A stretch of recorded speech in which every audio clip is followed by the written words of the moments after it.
Another really useful feature in Power Query is the ability to group data based on a certain column. So for example, if I went to sales 2019 to 2021, and on the Home tab you can't miss it as a group by button, if I click that, I might say, look, I want to group by month. And when you group by month, I want to then turn around and create a column called instances.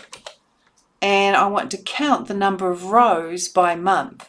And so if I go OK, I end up with a single list of each month, and it's actually counted the rows. So grouping is really handy.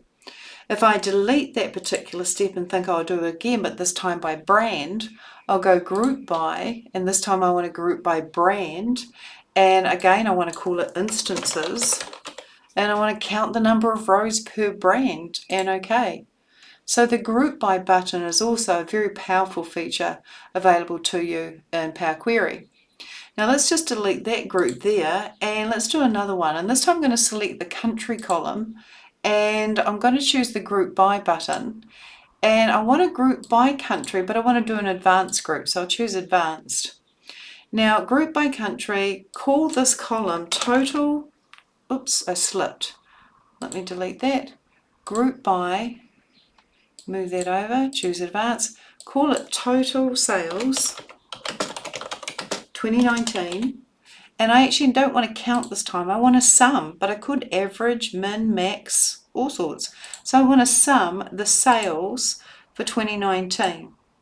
So I want to group by brand, create a new column called total sales 2019, and I want to total the sales column. But I'm going to add another aggregation, and I'll call it total sales 2020. And again, I want to sum, but I want to sum the 2020 sales. And I'll add another aggregation, total sales 2021.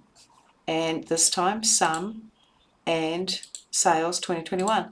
So think about even if you had a column that summed, averaged, counted, whereas this is three separate columns being summed.